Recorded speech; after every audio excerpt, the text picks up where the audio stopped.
Item ಯಾವುದೇ ಇರಲಿ try ಮಾಡಿ ಆಚಿ ಚಿಕನ್ ಮಸಾಲಾ. ಆಚಿ ಚಿಕನ್ ಮಸಾಲಾ. ಯುದ್ಧಕ್ಕೆ ಬ್ರೇಕ್, ದೇಶವಾಸಿಗಳಿಗೆ ಸಿಗುತ್ತಾ ಗುಡ್ ನ್ಯೂಸ್. ಶಾಕ್ ನಲ್ಲಿರುವಂತ ಜನರಿಗೆ ಈಗಲಾದ್ರೂ ರಿಲೀಫ್ ಸಿಗಬಹುದಾ? ಅಮೆರಿಕ ಇರಾನ್ ಶಾಂತಿ ಮಾತುಕತೆಯ ಬೆನ್ನಲ್ಲೇ ಕಚ್ಚಾ ತೈಲ ಬೆಲೆ ಇಳಿಕೆ ಆಗುತ್ತಾ?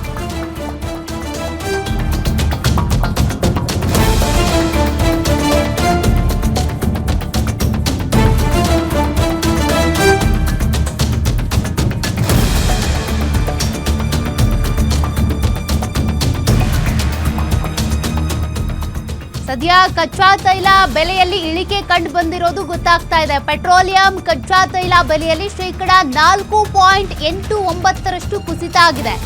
ಒಂದೇ ದಿನದಲ್ಲಿ ಶೇಕಡ 4.89% ಕುಸಿತ ಕಂಡಂತ ಕಚ್ಚಾ ತೈಲ ಬೆಲೆ.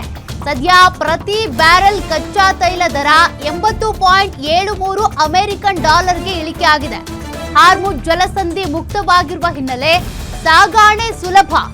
ಪೆಟ್ರೋಲ್, ಡೀಸೆಲ್, ಅನಿಲ ಸಾಗಣೆಗೆ ಇನ್ಮೇಲೆ ನಿರ್ಬಂಧ ಇರೋದಿಲ್ಲ. ಭಾರತದಲ್ಲಿ ಪೆಟ್ರೋಲ್, ಡೀಸೆಲ್ ಮತ್ತು ಗ್ಯಾಸ್ ಬೆಲೆ ಹಾಗಾದ್ರೆ ಇಳಿಕೆ ಆಗುತ್ತಾ? 15 ದಿನಗಳ ಅಂತರದಲ್ಲಿ 10 ರೂಪಾಯಿ ದರ ಏರಿಕೆ ಮಾಡಿದ್ದಂತ ಸರ್ಕಾರ ಪಂಚರಾಜ್ಯ ಚುನಾವಣೆ ಮುಗಿದ ಬೆನ್ನಲ್ಲೇ ದರ ಏರಿಕೆ ಮಾಡಿ ಗ್ರಾಹಕರಿಗೆ ಬರೆ ಎಳೆದಿತ್ತು. ಇದೀಗ ಪೆಟ್ರೋಲ್ ಮತ್ತು ಡೀಸೆಲ್ ದರ ಕಡಿತ ಮಾಡುತ್ತಾ ಹಾಗಾದ್ರೆ ಕೇಂದ್ರ ಸರ್ಕಾರ?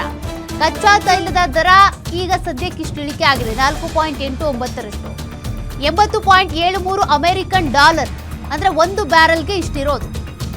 ಬಟ್ ಇದರಿಂದ ನಮ್ಮ ಗ್ರಾಹಕರಿಗೆ ಏನಾದ್ರೂ ಲಾಭ ಆಗುತ್ತಾ ಅಂತ ಬಂದ್ರೆ, ಪೆಟ್ರೋಲ್, ಡೀಸೆಲ್ ಮತ್ತು LPGಯಲ್ಲಿ ದರ ಏನಾದ್ರೂ ಇಳಿಕೆ ಮಾಡಿದ್ರೆ ಲಾಭ ಆಗುತ್ತೆ ಅಥವಾ ಒಂಚೂರು ಅನುಕೂಲ ಆಗುತ್ತೆ, ರಿಲೀಫ್ ಆಗುತ್ತೆ. ಬಟ್ ಅದರತ್ತ ಕೇಂದ್ರ ಸರ್ಕಾರ ಗಮನ ಹರಿಸುತ್ತಾ? 10 ದಿನದಲ್ಲಿ 3 ಬಾರಿ ದರ ಏರಿಕೆ ಮಾಡಿದ್ರು ಪೆಟ್ರೋಲ್, ಡೀಸೆಲ್ದು. ಆಮೇಲೆ ಕಮರ್ಷಿಯಲ್ ಗ್ಯಾಸ್ನ ಬೆಲೆ 97 ರೂಪಾಯಿ ಏರಿಕೆ ಮಾಡಿದ್ರು. ಇತ್ತೀಚೆಗಷ್ಟೇ 24 ರೂಪಾಯಿ ಗೃಹ ಬಳಕೆಯ ಸಿಲಿಂಡರ್ನು ಕೂಡ ದರ ಏರಿಕೆ ಮಾಡಿಬಿಟ್ರು. ಈಗ ದರ ಇಳಿಕೆ ಅಂದ್ರೆ ಕಚ್ಚಾ ತೈಲದ ದರ ಇಳಿಕೆ ಆಗ್ತಿರೋದ್ರಿಂದ ಪೆಟ್ರೋಲ್, ಡೀಸೆಲ್, ಇಂಧನ ಇವುಗಳಲ್ಲೂ ಕೂಡ ಏನಾದ್ರೂ ಇಳಿಕೆ ಆಗಬಹುದಾ ಅಂತ ಜನರಿಗೊಂದು ಕುತೂಹಲ ಇದೆ.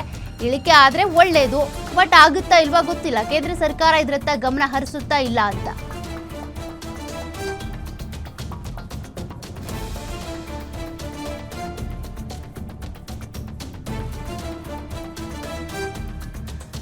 ಜನರಿಗಂತೂ ನಿರೀಕ್ಷೆ ಇದೆ. ಈ ಕಾರಣ ಪ್ರತಿ ಮನೆಯಲ್ಲೂ ಕೂಡ ವೆಹಿಕಲ್ಸ್ ಇದ್ದೇ ಇರುತ್ತೆ. ಪೆಟ್ರೋಲ್, ಡೀಸೆಲ್ ಹಾಕಬೇಕು ಅಂದ್ರೆ ಸಾಕಷ್ಟು ಕಷ್ಟ, ಸವಾಲಾಗ್ಬಿಟ್ಟಿದೆ.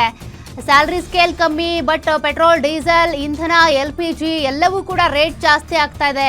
ದಿನನಿತ್ಯದ ಪ್ರತಿಯೊಂದು ವಸ್ತುವಿನ ಬೆಲೆಯೂ ಕೂಡ ಗಗನಕ್ಕೇರ್ತಾ ಇದೆ. ಹಾಗಾಗಿ ಜನರಿಗೊಂದು ನಿರೀಕ್ಷೆ ಇದ್ದೇ ಇದೆ, ಪೆಟ್ರೋಲ್, ಡೀಸೆಲ್ ದರ ಕಮ್ಮಿ ಆಗ್ಲಿ ಅಂತ.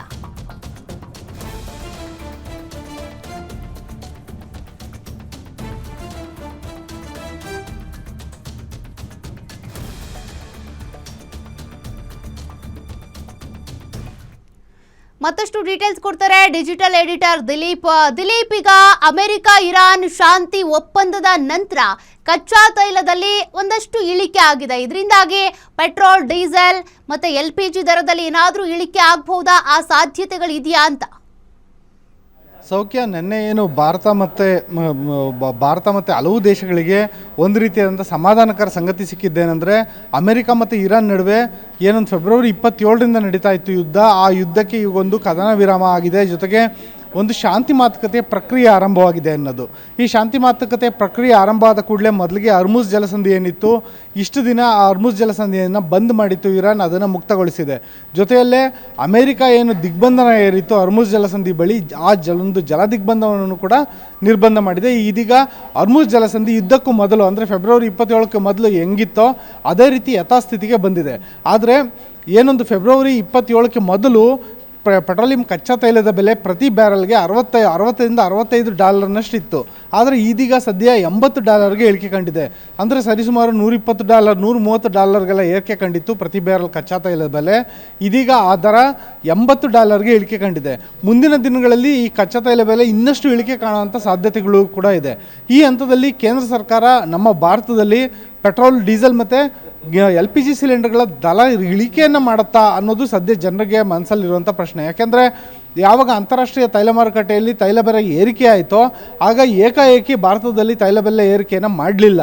ಚುನಾವಣೆಯ ನಂತರ ಸುಮಾರು 15 ದಿನಗಳ ಅಂತರದಲ್ಲಿ 2 ಬಾರಿ ಬೆಲೆ ಏರಿಕೆಯನ್ನು ಮಾಡಲಾಯಿತು. ಅದು 10 ರೂಪಾಯಿಯಷ್ಟು ಬೆಲೆ ಏರಿಕೆ ಮಾಡಲಾಯಿತು. ಈಗ ಮುಂದಿನ ದಿನಗಳಲ್ಲಿ ಕೇಂದ್ರ ಸರ್ಕಾರ ಏನು ಮಾಡುತ್ತೆ ಅನ್ನೋದು ಈಗಿರುವಂಥ ಪ್ರಶ್ನೆ. ಒಂದು ವೇಳೆ ಏನಾದರೂ ಕೇಂದ್ರ ಸರ್ಕಾರ ದರವನ್ನು ಯಥಾಸ್ಥಿತಿಯಾಗೇ ಇಟ್ಟು ಈ ಹಿಂದೆ ಏನು 10 ರೂಪಾಯಿಯಷ್ಟು ಪ್ರತಿ ಲೀಟರ್ಗೆ 10 ರೂಪಾಯಿಯಷ್ಟು ತನಗೆ ಬರ್ತಿದ್ದಂತಹ ಟ್ಯಾಕ್ಸ್ ಹಣವನ್ನು ಕೇಂದ್ರ ಸರ್ಕಾರ ಬಿಟ್ಕೊಟ್ಟಿತ್ತೋ ಆ ರೀತಿ ಇವಾಗ ಆ ಟ್ಯಾಕ್ಸ್ ಹಣವನ್ನು ಮರುಭರ್ತಿ ಮಾಡ್ಕೊಳಕ್ಕೆ ಶುರು ಮಾಡುತ್ತಾ, ಅಥವಾ ಏನಾದರೂ ಈ ಒಂದು ತೈಲ ಮಾರ್ಕೆಟಿಂಗ್ ಕಂಪ್ನಿಗಳೇನಿದ್ದಾವೆ ಅವಕ್ಕೆ ಇಷ್ಟು ದಿನ ಆಗಿದ್ದ ಲಾಸ್ನ ಮರುಭರ್ತಿ ಆಗಬೇಕು ಅನ್ನೋ ಕಾರಣಕ್ಕೆ ಪೆಟ್ರೋಲ್ ಡೀಸೆಲ್ ದರದಲ್ಲಿ ಯಥಾಸ್ಥಿತಿ ಮೇಂಟೈನ್ ಮಾಡುತ್ತೋ, ಇವೆಲ್ಲ ಪ್ರಶ್ನೆಗಳು ಈಗ ಸದ್ಯಕ್ಕೆ ಕಾಡ್ತಾ ಇದೆ. ಈ ಕುರಿತಾಗಿ ಕೇಂದ್ರ ಪೆಟ್ರೋಲಿಯಂ ಸಚಿವಾಲಯದಿಂದ ಈವರೆಗೂ ಯಾವುದೇ ಒಂದು ಮಾಹಿತಿ ಲಭ್ಯ ಆಗಿಲ್ಲ. ಆದರೆ ಜನರ ಮನಸ್ಸಿನಲ್ಲಿರೋದು ಅಂತಾರಾಷ್ಟ್ರೀಯ ತೈಲ ಮಾರುಕಟ್ಟೆಯಲ್ಲಿ ಕಚ್ಚಾ ತೈಲ ಬೆಲೆ ಇಳಿಕೆ ಆಗಿರೋ ಹಿನ್ನೆಲೆಯಲ್ಲಿ ಭಾರತದಲ್ಲೂ ಆದಷ್ಟು ಬೇಗ ಆಗಲಿ ಅನ್ನೋ ಒಂದು ಆಶಯ ಜನರ ಮನಸ್ಸಲ್ಲಿದೆ. ಸೌಖ್ಯ. Okay, thank you Dilip.